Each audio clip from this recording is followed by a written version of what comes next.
Hello everyone, एक बार फिर से स्वागत है आप सभी का ऑनलाइन स्टडी जोन में। देखिए, आज हम इस वीडियो में देखेंगे एनसीईआरटी एमसीक्यू का साइंस सीरीज का 10th क्लास चैप्टर नंबर 8, क्योंकि इससे पहले हमने 9th क्लास कंप्लीट किया हुआ है। साथ ही साथ 10th क्लास का चैप्टर 7 तक सभी वीडियो आपको मिल चुकी है और हमारे एप्लीकेशन पर जो पेड कोर्स है वहाँ पर आपको पीडीएफ वगैरह भी दिया जा रहा है, तो वहाँ पे आप जा करके पीडीएफ डाउनलोड कर सकते हो। साथ ही साथ ये बुक जो हम लोग अच्छे से रीड करते हैं और उसके बाद मैं आपके सामने क्वेश्चन को रख पाता हूँ, तो ये सारा बुक भी आपको वहीं पर देखने को मिल जाएगा, ताकि आप जब भी चाहो नोट्स बना सकते हो यहाँ से। ठीक है, जब भी रिवीजन करने का मन हो तो आप यहाँ से बुक को डायरेक्ट पढ़ करके भी रिवीजन कर सकते हो। क्या क्या जो इंपॉर्टेंट चीज़ें वो सारी चीज़ें हाईलाइट की हुई है। तो ये पीडीएफ आपको हमारे एप्लीकेशन पर साइंस का जो कोर्स है उसमें मिल जाएगा। ठीक है, तो ज़्यादा समय ना लेते हुए चलिए इस वीडियो को शुरू करते हैं और इसमें हम सबसे पहले देख लेते हैं कि आज का जो चैप्टर है वो है अनुवांशिकता, यानी हेरिडिटी एक तरह से कह सकते हैं। ठीक है, तो इस पर मैंने प्रॉपर जो भी एमसीक्यू बन सकते थे वो बनाया है, तो आपके सामने रखने की पूरी कोशिश करूंगा। तो चलो फिर स्टार्ट करते हैं सबसे पहले प्रश्न से। सबसे पहला प्रश्न ये आता है कि अलैंगिक जनन करने वाले जीव जैसे कि जीवाणु में विभिन्नताएं उत्पन्न होने का मुख्य कारण क्या होता है। मतलब जो भी अलैंगिक जनन करने वाले जीव होते हैं, और जैसे में अगर हम सबसे पहले जीवाणु की बात करें तो उनमें विभिन्नताएं उत्पन्न होने का मुख्य कारण क्या है। तो यहाँ पर हम एक चीज कह सकते हैं कि विभिन्नता उत्पन्न होने का जो कारण है वो डीएनए प्रतिकृति के समय न्यून त्रुटियां। ठीक है, प्रतिकृति का मतलब हम पिछले चैप्टर में बताए थे, एक तरह से कह सकते हैं कॉपी। ठीक है, प्रतिकृति के समय न्यून त्रुटियां, छोटी मोटी त्रुटियां, ये एक तरह से भिन्नता का कारण बन सकता है। ऑप्शन हम बी को टिक करेंगे। सबसे पहले ये समझ लीजिए कि आनुवंशिकता जो है, हेरिडिटी जो है वो क्या होता है। माता पिता के गुण जो उनकी संतानों में, ठीक है, उनकी संतानों में स्थानांतरित होते हैं उसे कहा जाता है आनुवंशिकता। और यह गुण जीन के माध्यम से एक पीढ़ी से दूसरी पीढ़ी में जाता है, ये आपको पता होगा, राइट। तो अगर हम पहले प्रश्न पे बात कर रहे हैं तो यहाँ पे क्लियरली आपको देखने को मिलेगा कि चित्र 8.1, ये जो चित्र है इसमें दर्शाया गया है कि मतलब दर्शाया गया है कि जबकि केवल एक जीव, एकल जीव जनन करता है जैसा कि अलैंगिक जनन में होता है। यदि एक जीवाणु विभाजित होता है तो परिणामतः दो जीवाणु उत्पन्न होते हैं और पुनः विभाजित होकर के चार व्यष्टि यानी जीवाणु उत्पन्न करते हैं, जिसमें आपस में बहुत अधिक समानताएं होंगी और उसमें बहुत जो कि कम अंतर भी होता है। और जो ये अंतर होता है वो क्यों होता है, तो डीएनए प्रतिकृति के समय देखो यहाँ पर लिखा गया है कि अंतर होता है, मतलब बहुत कम अंतर होता है, और जो डीएनए की प्रतिकृति के समय न्यून त्रुटियों के कारण उत्पन्न हुई हो, राइट। तो यहाँ पे आराम से आप समझ सकते हो। अब आते हैं सेकंड प्रश्न पर। सेकंड सवाल हमारा ये बनता है कि किसी पर्यावरण में उष्णता यानी गर्मी को सहन करने की अधिक क्षमता रखने वाले जीवाणुओं के जीवित रहने की संभावना पर क्या प्रभाव पड़ता है। ये पहले वाले चैप्टर में, हमने इससे पहले वाले चैप्टर में बात किया था। इसमें होता है कि प्रकृति की विविधता के आधार पर विभिन्न जीवों को अलग अलग प्रकार के लाभ होते हैं। उदाहरण के लिए अगर देखा जाए तो अत्यधिक गर्मी वाले वातावरण में उष्णता सहन करने की क्षमता रखने वाले जीवाणुओं की जो उत्तरजीविता होती है, यानी जीने की जो संभावना होती है, वो काफ़ी ज़्यादा हो जाती है, अधिक होती है। तो यहाँ पे क्या कहेंगे, ऑप्शन हम सी को टिक कर सकते हैं, उनकी जीवित रहने की जो संभावना है वो अधिक होगी। ऑप्शन सी यहाँ पर करेक्ट होगा। और कहीं ना कहीं ये भी आपको देखने को मिल ही जाएगा जब आप बुक पढ़ेंगे, तो इसमें कोई दिक्कत वाली बात नहीं है, सारी चीज़ें आपको देखने को मिलेगा। और ऐसे भी हम पीछे वाले चैप्टर में इसके बारे में डिस्कस कर चुके थे, तो इसमें ज़्यादा कुछ दिक्कत है नहीं। ठीक है, अच्छा, तीसरे प्रश्न पे आते हैं और इसमें तीसरा प्रश्न ये बनता है कि मानव समष्ट में कान के निचले भाग यानी कर्णपाली, जिसे एयर लोब कहा जाता है, से संबंधित कौन से दो मुख्य रूप देखने को मिलते हैं। तो सिंपल सा जब प्रश्न ये पूछा जा रहा है तो यहाँ पे आप कह सकते हो, ये तीसरा जो प्रश्न है वो आपको कर्ण लोब के बारे में हमें बताना है। तो देखो ये है आपका कर्ण लोब, ठीक है। दो समानता, मतलब दो अलग अलग तरीके से जो पूछा जा सकता है वो दो मुख्य रूप से देखने को मिलता है। एक तो आपका स्वतंत्र और दूसरा एक होता है जुड़ा हुआ कर्णपाली। यानी देखो ये एक आपका क्या है, एक तरह से ये स्वतंत्र और ये एक तरह से जुड़ा हुआ है, ठीक है। मतलब दो अलग अलग लोगों में दो तरह से देखने को मिलता है। मतलब मैक्सिमम ऐसा नहीं है कि आपको हर जगह देखने को मिलेगा, लेकिन ऐसा होता है, ठीक है। तो ये सिंपल सा आप यहाँ पर पढ़ भी सकते हो कि एक तो स्वतंत्र होता है, दूसरा जुड़ा हुआ कर्णपाली। यानी कान के निचले भाग को कर्णपाली कहते हैं और यह कुछ लोगों में सिर के पार्श्व से पूर्ण रूप से जुड़ा होता है, जैसे कि हम यहाँ पर देख पाएंगे, परंतु कुछ में नहीं। स्वतंत्र एवं जुड़े कर्णपाली मानव समष्टि में पाए जाने वाले दो परिवर्त हैं, ठीक है।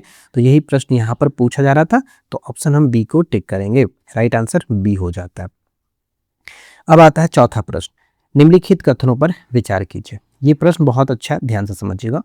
तो इसमें सबसे पहला पॉइंट हमारा ये बनता है कि अलैंगिक प्रजनन की तुलना में लैंगिक प्रजनन द्वारा अधिक विविधता उत्पन्न होती है। ठीक है, क्या ये सही है? तो मैं आपको बता दूं कि पॉइंट पूरी तरह सही है, क्योंकि लैंगिक प्रजनन में दो भिन्न जनकों के अनुवांशिक पदार्थ का मिलन होता है, जिससे अलैंगिक जनन की तुलना में अधिक विविधता उत्पन्न होती है।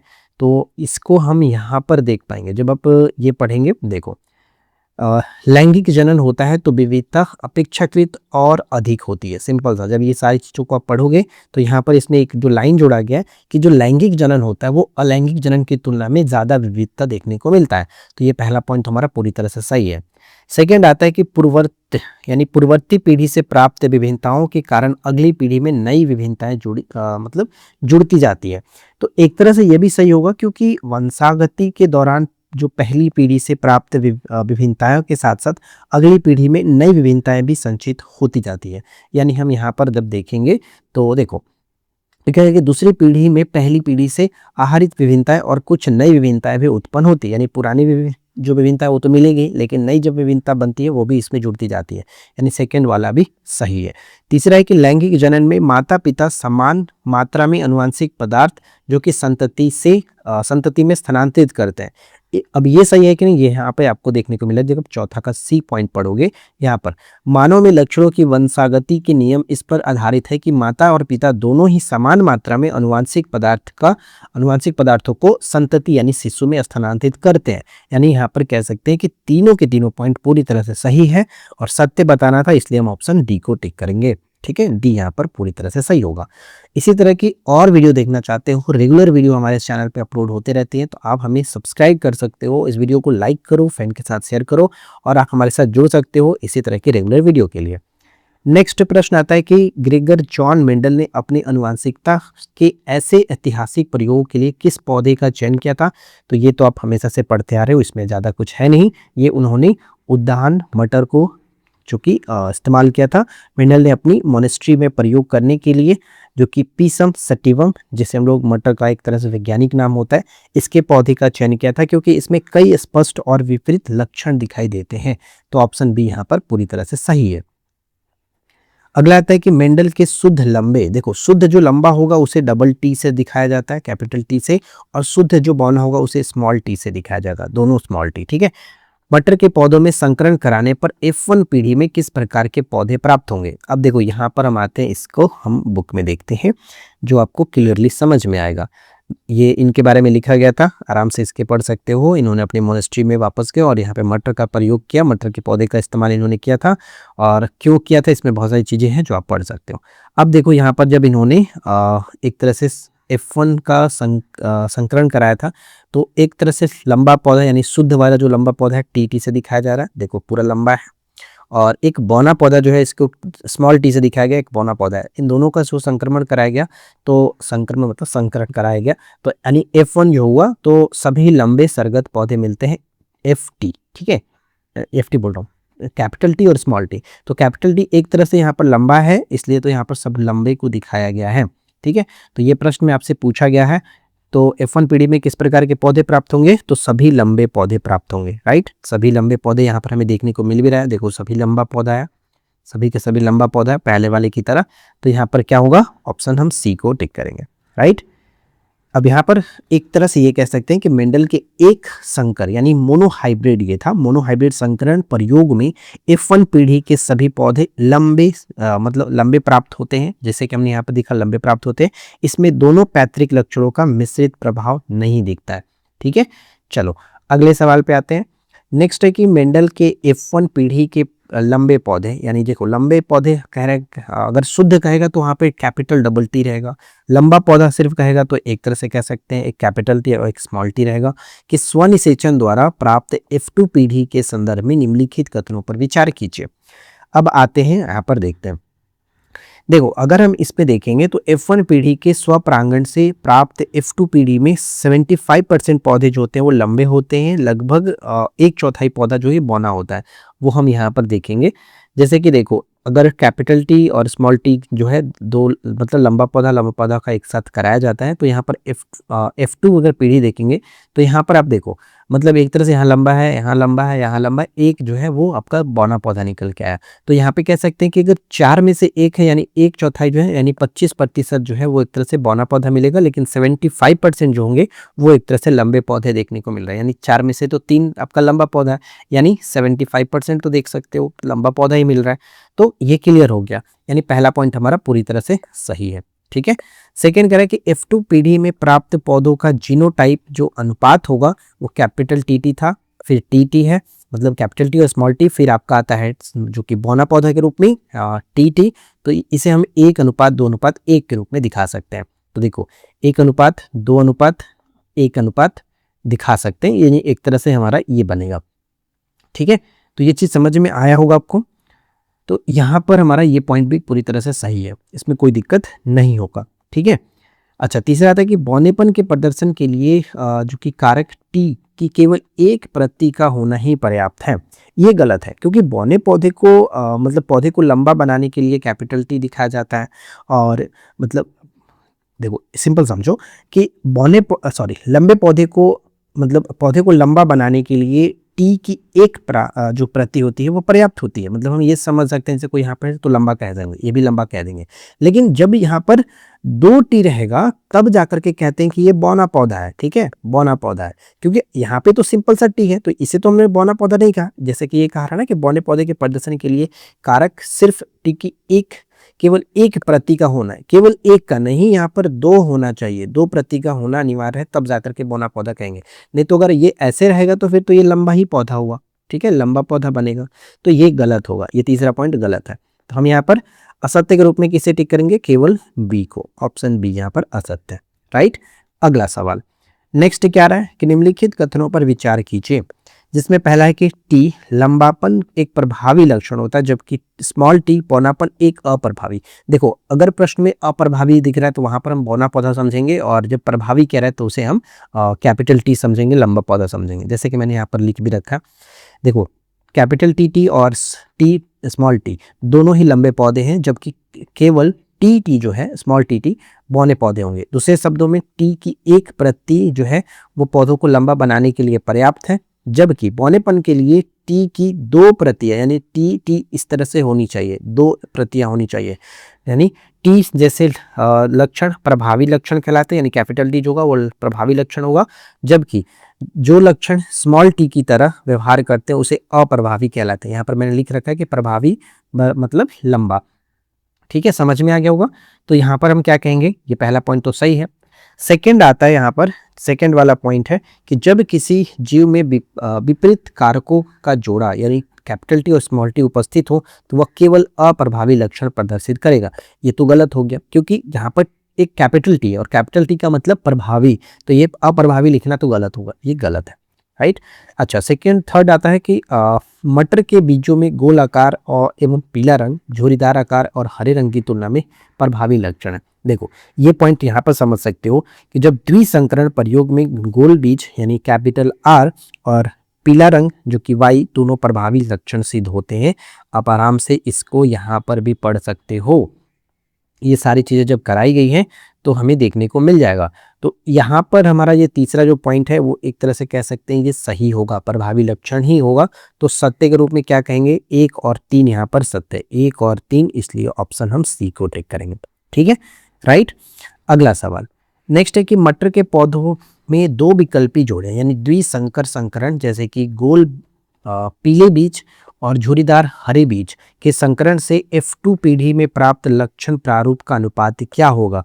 जब यहाँ पर आप कराओगे, ये सारा जो चीज़ें कराई गई हैं, संकरण कराया गया है, तो यहाँ पर हमें लास्ट में क्या अनुपात देखने को मिल रहा है वो ध्यान दीजिए कि 9:3:3:1 ये F2 का है, हमेशा याद रखना, ये इंपॉर्टेंट है, कई बार ऐसे पूछा जाता है प्रश्न। तो 9:3:3:1 यानी ऑप्शन हम सी को टिक करेंगे। ये बहुत इंपॉर्टेंट है क्योंकि इसमें होता है कि 2 लक्षणों की वंशानुगति यानी द्विसंकर जो संकरण है, इसमें F2 पीढ़ी के दृश्य जो रूप होता है यानी फिनोटाइप जो होता है, इसमें 9 गोल पीले होता है, 9 गोल पीले यहाँ पर देखेंगे। उसी तरह से 3 गोल हरा होता है, 3 गोल हरा होता है, 3 झुर्रीदार पीले होते हैं, 3 झुर्रीदार पीले होगा और 1 झुर्रीदार हरा अनुपात देखने को मिलता है। तो इसलिए यहाँ पर कहा जाता है 9:3:3:1, ठीक है। तो ऑप्शन सी को टिक करेंगे। ये F2 वाला है, ये खास करके याद रखना इंपॉर्टेंट है। इस पर मैंने नोट्स भी आपको प्रोवाइड कराया है। जब आप हमारे एप्लीकेशन पर नोट सेक्शन में जाओगे तो साइंस वाले बायोलॉजी का नोट्स में आपको ये देखने को मिल जाएगा। मेंडल के द्विसंकरण जो द्विसंकर संकरण है यानी डी हाइब्रिड जो क्रॉस है जिसे हम लोग फिनोटाइप कह सकते हो, प्रयोग में अनुवांशिकी के किस महत्वपूर्ण सिद्धांत की पुष्टि होती है। तो यहाँ पर हम एक चीज कह सकते हैं, ये जो हम पूरा सिद्धांत करते हैं उसे स्वतंत्र अपव्यूहन का नियम भी कहा जाता है, यानी ऑप्शन हम बी को टिक करेंगे, राइट। यानी F2 पीढ़ी में नए संयोजकों जैसे कि लंबे, झुर्रीदार और बौने गोल का बनना यह दर्शाता है कि विभिन्न लक्षण जैसे बीज का आकार और रंग एक दूसरे से स्वतंत्र रूप से वंशानुगत होता है। यहाँ पर लिखा भी गया है, यानी लंबे बौने लक्षण तथा गोल और झुर्रीदार लक्षण स्वतंत्र रूप से वंशानुगत होते हैं। और यह जो उदाहरण हम यहाँ पर देख पा रहे हैं और इसी को कहा जाता है कि स्वतंत्र अपव्यूहन का नियम। तो वो राइट आंसर ऑप्शन बी हो जाएगा। अगला सवाल देखिए, नेक्स्ट कह रहा है कि यहाँ पर देखो, अच्छा कारण, चलो कारण तो यहाँ पर छूट चुका है, मतलब थोड़ा सा मिस्टेक हो गया प्रश्न में, क्योंकि सिर्फ डायरेक्ट कारण दे दिया हमने, जो कि कथन मिस्टेक हो गया, ठीक है, कथन वाला पॉइंट छूट गया। तो इसे हम क्वेश्चन को थोड़ा सा हटा ही देते हैं, क्योंकि अब ऐसे मैं ज़्यादा इसमें कुछ समझा भी नहीं पाऊंगा और थोड़ा आपको दिक्कत भी होगी, तो इसे हम थोड़ा सा क्वेश्चन को हटा देते हैं, ठीक है। चलो नेक्स्ट पे आते हैं। नेक्स्ट है कि निम्नलिखित कथनों पर विचार कीजिए, जिसमें पहला पॉइंट आता है कि सामान्य कायिक कोशिकाओं में जीन के सेट की 2 प्रतियां होती हैं, जबकि जनन कोशिका युग्मक में जीन का केवल एक ही सेट होता है।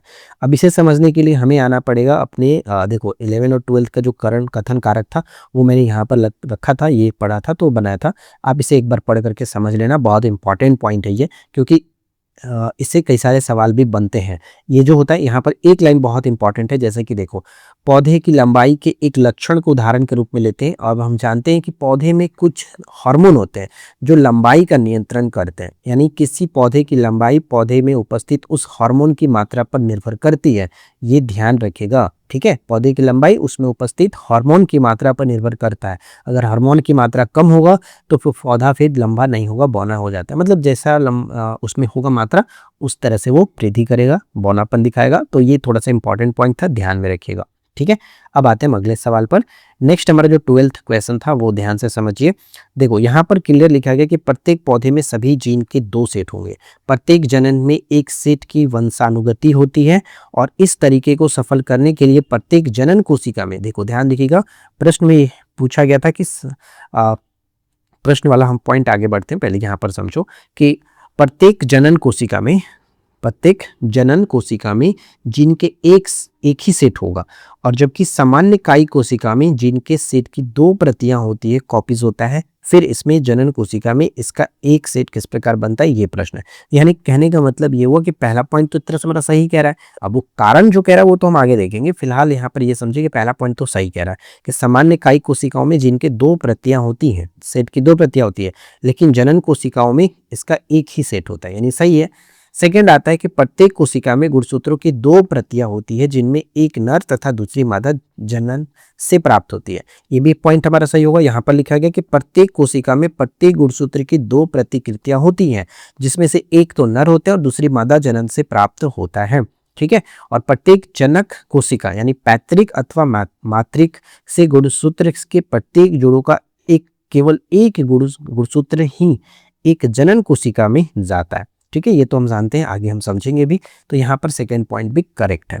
तीसरा क्या देखने को मिल रहा है, तीसरा ध्यान दीजिएगा कि जब 2 युग्मकों का संलयन होता है तो युग्मनज में यानी जाइगोट में गुणसूत्रों की संख्या 2 गुनी हो जाती है, ये गलत है, 2 गुनी नहीं होता है। यहाँ पर देखो लिखा भी गया होगा कि जब 2 युग्मकों का संलयन होता है तो बने हुए युग्मज में गुणसूत्रों की संख्या पुनः सामान्य हो जाती है। यहाँ पर दुगनी नहीं कह रहा है, 4 गुनी नहीं कह रहा है, सिर्फ सामान्य हो जाती है, यानी सिंपल सा यहाँ पर जो दुगनी कह रहा है ये गलत होगा, दुगनी नहीं होता है, सामान्य हो जाता है, ठीक है, यानी 2n ही होता है, पूर्णतः समान हो जाता है, राइट। तो यहाँ पर तीसरा गलत है और असत्य के रूप में केवल 3 को टिक करना है, ऑप्शन बी होगा।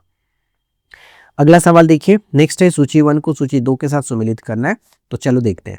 इसमें पहला है जीन। तो जीन का कार्य क्या है? तो जीन का कार्य आप सिंपल सा जानते हैं कि जीन डीएनए का वह भाग होता है जिसमें प्रोटीन संश्लेषण की सूचनाएं होती है। यहाँ पर आपको देखने को मिल भी जाएगा जब आप इसको पढ़ोगे अच्छे से।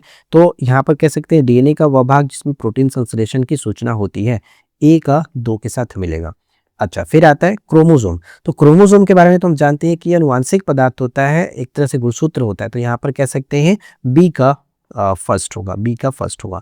तो ए और 2 कहाँ मिल रहा है? 1 2 यहाँ पर देखो मिल रहा है। तो यहाँ पर करेक्ट हो जाएगा ऑप्शन हमारा ए। बाकी आप पढ़ सकते हो जो जाइगोट होता है उसमें क्या होता है कि नर और मादा युग्मक में संलयन से बनी प्रथम कोशिका होती है। और जो घोंघा यहाँ पर जो स्नेल होता है एक ऐसा जीव है अपना लिंग बदल सकता है। ये भी हम यहाँ पर देखने को मिलेगा।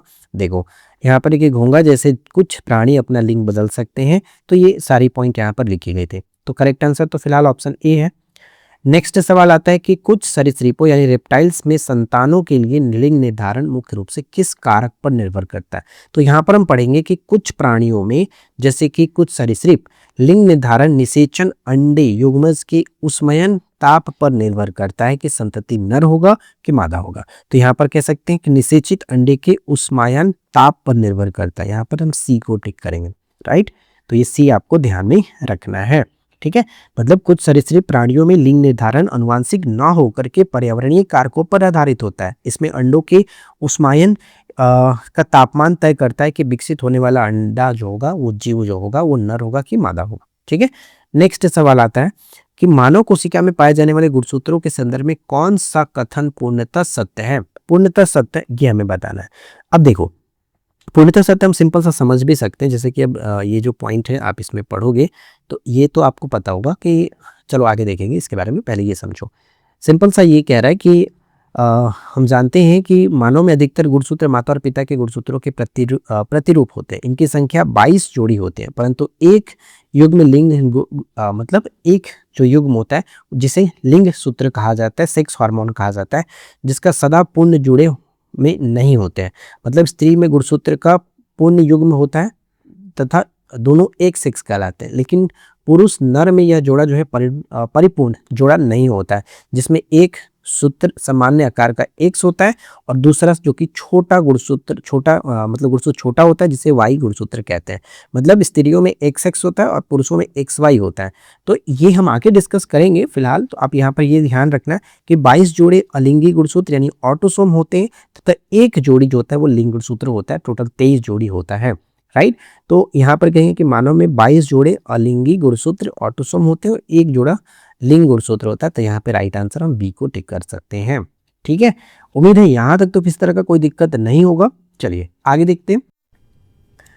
देखिए इसके बाद नेक्स्ट प्रश्न बनता है कि पुरुष में उपस्थित 23वें लिंग गुणसूत्र जोड़े का क्या विशेषता होती है?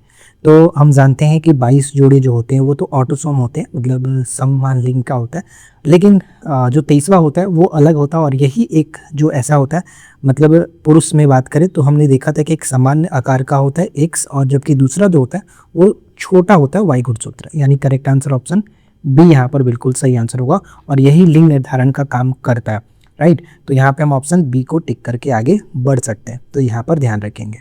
अगला सवाल आता है कि मानव में लिंग निर्धारण की प्रक्रिया के संदर्भ में निम्नलिखित कथनों पर विचार कीजिए, जिसमें पहला पॉइंट हमारा ये बनता है कि सभी बच्चे चाहे लड़का हो या लड़की अपनी माता से एक्स गुणसूत्र ही प्राप्त करते हैं। ये तो क्लियर है क्योंकि जो लिंग निर्धारण डिपेंड करता है वो पिता के गुणसूत्र पर डिपेंड करता है, वाई गुणसूत्र पर, ठीक है। मतलब अगर वाई प्रदान करता है तो वहाँ पर लड़का होगा, अगर एक्स प्रदान करता है तो लड़की होगी। जिस तरह से हमने यहाँ पर पीछे एक पिक्चर था, यहाँ पर देखो जैसे कि युग्मज जो है एक नर हो गया और एक मादा हो गया, ठीक है। नर के पास एक्स वाई होता है और जबकि मादा के पास एक्स एक्स होता है। तो यहाँ पे अगर देखा जाए शुक्राणु अगर एक्स है और एक वाई है और वहीं अंडाशय की बात करें तो एक्स यहाँ पर अगर ग्रहण करता है, क्योंकि दोनों इसके पास तो एक्स एक्स होता है। तो अगर एक्स एक्स ग्रहण करता है, जब जाइगोट बनता है एक्स एक्स ग्रहण करेगा, मतलब पुरुष से अगर एक्स लेता है और यहाँ पर मादा से भी अगर एक्स लेता है तो क्या होगा, डिपेंड यहाँ पर एक्स एक्स जब बनेगा तो मादा संतति जो होगा, जो शिशु होगा वो मादा होगा। ठीक उसी तरह से अगर हम यहाँ पर देखेंगे ये कराया गया, अगर नर से वाई लिया जाता है और जो मादा है उससे अगर एक्स लिया था, यानी एक्स वाई जब बनेगा तो ये नर होगा। ये चीज ध्यान में रखना है, राइट। तो यहाँ पर क्या कह सकते हैं, पहला पॉइंट करेक्ट है। सेकेंड आता है कि बच्चे के लड़का या लड़की होने की निर्धारण जो है वो पिता से मिलने वाले गुणसूत्र एक्स या फिर वाई पर डिपेंड करता है। एक्स एक्स अगर मिला, मतलब एक्स तो कॉमन है ही, अगर पिता से एक्स मिला तो फिर ये मादा हो जाएगी, और अगर पिता से वाई मिलता है, ठीक है, वाई मिलता है, तो वहां पर कह सकते हैं कि नर हो जाएगा, ठीक है। तो ये पिता के ऊपर ही डिपेंड करता है, तो यहाँ पर फर्स्ट और सेकंड दोनों सही होगा। तीसरा आता है कि यदि पिता से एक्स गुणसूत्र वंशानुगत होता है तो संतान लड़का होता है, लड़का होती है। अब यहाँ पे ध्यान से देखिएगा, कहने का तात्पर्य क्या हुआ, यदि पिता से एक्स गुणसूत्र प्राप्त होता है तो जो संतान होगा वो क्या बनेगा, एक्स एक्स बनेगा, तो वो लड़की हो जाएगा, ठीक है, लड़की होगा। जब वाई मिलेगा तब जाकर के लड़का होगा, तो यहाँ पर तो ये पॉइंट गलत हो गया, इसलिए सत्य के रूप में 1 और 2 को टिक करेंगे, ऑप्शन ए यहाँ पर सही होगा। चीजों को ध्यान से समझिए। अगला कथन ए कह रहा है कि मानव समाज में कन्या लड़की के जन्म के लिए माता को दोषी ठहराना वैज्ञानिक रूप से पूरी तरह गलत है। बिल्कुल सही भी है, ये तो यहाँ पे कह सकते हैं कि ऐसा होता ही नहीं है, तो फिर गलत क्यों ठहराया जाता है, क्योंकि जो भी आप जान रहे हैं, जो भी हमने फैक्ट देखा, जो भी साइंस में है, वो क्या है, लड़की का जन्म होना या फिर लड़के का जन्म होना वो किस पर डिपेंड करता है, पुरुष के मतलब वाई गुणसूत्र पर। तो ये तो जो माता को जो गलत ठहराना, दोषी ठहराना, ये तो गलत है, बिल्कुल सही पॉइंट कह रहा है। अच्छा, सेकंड आता है कि माता से संतान को सदैव केवल एक गुणसूत्र ही प्राप्त होता है, जबकि पिता का शुक्राणु ही यह निर्धारित करता है कि संतान का लिंग क्या होगा, यानी इसका सही तरह से जस्टिफाई भी कर रहा है। तो ए और आर दोनों सही होगा, और आर ए का सही व्याख्या भी है, तो ये करेक्ट आंसर ऑप्शन ए को टिक करेंगे। अगला प्रश्न क्या है कि यदि एक अलैंगिक जनन करने वाली समष्टि में लक्षण ए 10% सदस्यों में तथा लक्षण बी 60% जीवों में पाया जाता है, तो कौन सा लक्षण पहले उत्पन्न होगा। देखो, जिसका ज़्यादा होगा, जो लक्षण ज़्यादा होगा उसको हम कह सकते हैं वही होगा, तो यहाँ पे कह सकते हैं ऑप्शन बी करेक्ट होगा, क्योंकि इसका सिंपल सा आप समझना कि अलैंगिक जनन में संतति जीव अपने जनकों के लगभग समान होते हैं। और ये समान क्यों होते हैं, क्योंकि ज़्यादा जो परसेंटेज मिलता है, जैसे कि जो लक्षण समष्टि में अधिक प्रतिशतता में उपस्थित होता है वो पहले से मौजूद चला आ रहा है, जबकि कम प्रतिशत यानी जैसे 10% वाला लक्षण हाल ही में उत्पन्न म्यूटेशन त्रुटि का एक तरह से परिणाम हो सकता है। तो यहाँ पर कहेंगे ऑप्शन बी पूरी तरह से सही होगा। और ये देखो प्रश्न जो था वो कहां से था, जब आप यहां जाओगे सेकंड पेज पर तो देखो देखने को मिलेगा, प्रश्न वाला सेक्शन के अंतर्गत ये प्रश्न है, ठीक है। तो इसको मैंने मार्क कर दिया है 19 नंबर, इसे ध्यान में रखिएगा, ठीक है। और एक तरह से यहाँ पर ये भी हम लिख सकते हैं। तो देखिए यहाँ पर हमने ये पॉइंट मेंशन कर दिया है, जो कि आप इसे याद रखना इंपॉर्टेंट रहेगा, पेपर में पूछा जा सकता है। तो ये जो पीडीएफ है वो तो आपको हमारे एप्लीकेशन पर मिल ही जाएगा, वहाँ से डाउनलोड कर सकते हो। चलो आगे बढ़ते हैं और अगले सवाल पे आते हैं। नेक्स्ट है कि अनुवांशिकी के संदर्भ में डीएनए की मूल भूमिका क्या होती है। तो अनुवांशिकी के संबंध में अगर डीएनए की मूल भूमिका की बात करें, तो जब हम थोड़ा सा यहाँ पर आएंगे नेक्स्ट पेज पर जब देखेंगे, देखो यहाँ पर लिखा गया है कि अनुवांशिकता कार्य विधि किस प्रकार होती है। कोशिका के डीएनए में प्रोटीन संश्लेषण के लिए जो कि सूचना स्रोत होता है, मतलब डीएनए जो है, डीएनए में प्रोटीन संश्लेषण के लिए एक तरह से सूचना स्रोत होता है। तो यहाँ पे कहेंगे कोशिका के लिए प्रोटीन संश्लेषण है तो सूचना स्रोत के रूप में कार्य करना, एक तरह से कह सकते हैं ऑप्शन बी पूरी तरह से करेक्ट होगा, राइट। आगे बढ़े। नेक्स्ट अगला है कि यदि किसी जीव के जीन संरचना में परिवर्तन यानी म्यूटेशन आ जाए तो उसके शारीरिक लक्षणों पर क्या प्रभाव पड़ेगा।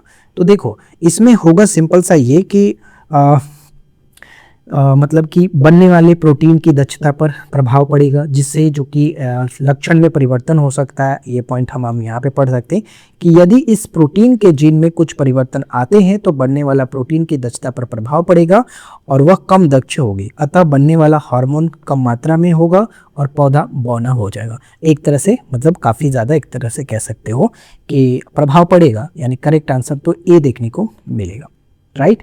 नेक्स्ट आता है कि लैंगिक जनन करने वाले जीवों में गुणसूत्रों की संख्या पीढ़ियों तक स्थिर बनी रहने का मुख्य कारण क्या है।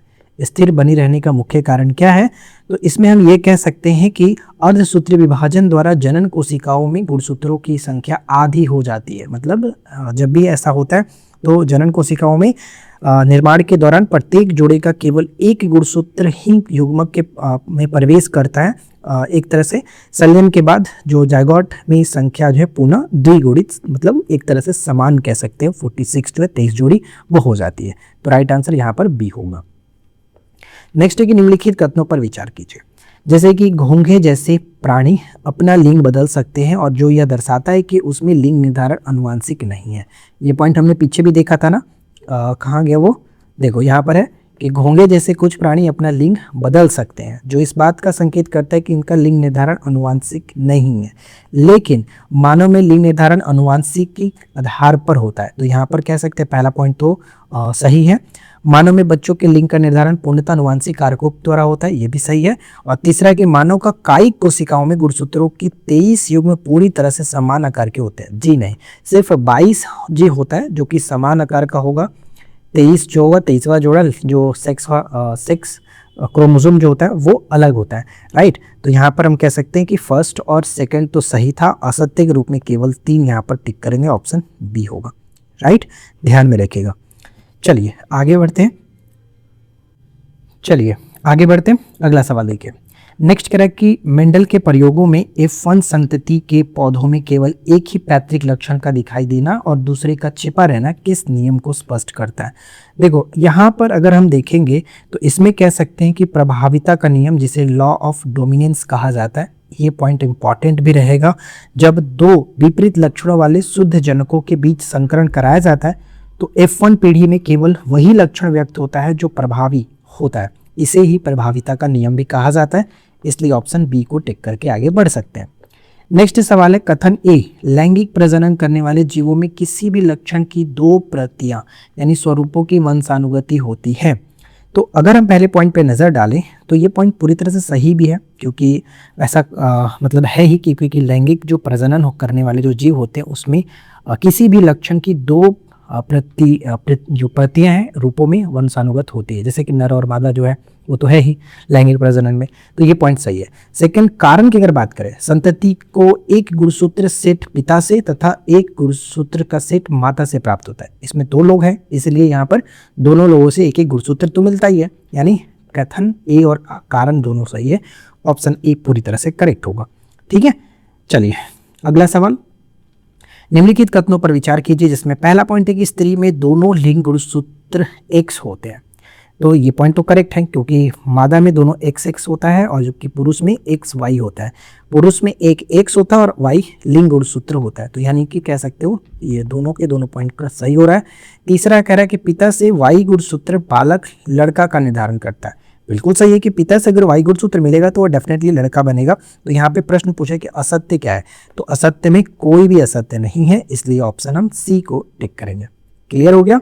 चलिए देखिए अगला प्रश्न है कि सूची 1 को सूची 2 के साथ सम्मिलित करना है। एक तरफ संकरण का प्रकार है, दूसरा तरफ F2 अनुपात दिया गया।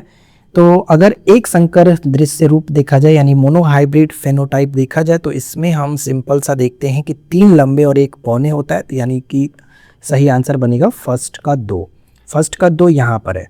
अब एक संकर जिन जो रूप देखते हैं यानी मोनोहाइब्रिड जीनोटाइप जब देखते हैं तो यहाँ पर हमें देखने को मिलेगा 1:2:1 का, ठीक है, क्योंकि इसमें एक टी होता है, उसी तरह से 2 टी होगा और तीसरा जो होगा दोनों स्मॉल होगा, एक वाला जो है वो दोनों स्मॉल होगा, यानी हमारा बनेगा यहाँ पर ये, ठीक है, ये वाला पॉइंट निकल करके आएगा। तो बी का फर्स्ट निकलना चाहिए, बी का फर्स्ट ऑप्शन ए हो जाएगा। और तीसरा जो बना द्विसंकर जो है डाइहाइब्रिड फेनोटाइप जो है, इसके लिए तो ये है ही 9:3:3:1। तो ये थोड़ा सा आपको अच्छे से याद रखना है कि किसमें क्या पूछा जा सकता है। तो correct answer according to option A हमारा सही हो जाता है, ठीक है। और इस वीडियो का, इस चैप्टर का अगला सवाल देखिए क्या कह रहा है कि यदि एक शुद्ध लंबे पौधे, जब शुद्ध लंबा कह रहा है यानी दोनों टी होगा, तो एक बौने पौधे, जब बौना कह रहा है तो टी से संकरित कराया जाए तो F2 पीढ़ी में शुद्ध लंबा यानी टी और संकर लंबा टी पौधे प्राप्त होते हैं। तो इसका अनुपात क्या होगा। तो यहाँ पर ध्यान से समझिएगा, प्रश्न में कह रहा है कि F2 पीढ़ी में जो प्राप्त जीनोटाइप संयोजन होगा टी अनुपात कैपिटल टी स्मॉल टी और इसके बाद टी और टी, ये 3 को जब होगा तो 1:2:1 के संदर्भ में यहाँ पर देखने को मिलेगा। और इसमें शुद्ध लंबा जो टी है उसका अनुपात 1 है और संकर लंबा जो है, संकर लंबा इसको बोला जाता है, संकर वाला मतलब संकर लंबा, यानी एक शुद्ध, तो ये आपका टोटल दोनों तरफ हो जाता है शुद्ध। जबकि ये आपका एक थोड़ा सा मतलब लंबा और एक छोटा सा है, तो इसमें कहा जाता है संकर लंबा। तो इसके लिए अनुपात 2 हो जाता है। ठीक है, इसके लिए 2 अनुपात हम करते हैं।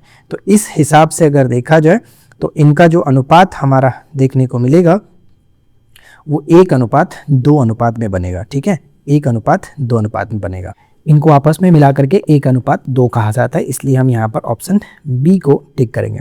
ठीक है, तो कुल मिलाकर आज हमारे पास इतने सारे सवाल थे। ये सारी चीज़ें जो कि आपको हमारे एप्लीकेशन पर मिल जाएगी, ये पीडीएफ आप पढ़ सकते हैं। जो भी एक्सप्लेनेशन की पीडीएफ है वो भी हमारे एप्लीकेशन पर आपको मिलेगा। वीडियो भी वहाँ पर अपलोड की जाती है, वहाँ से वीडियो भी आप देख करके समझ सकते हो सारी चीज़ों को।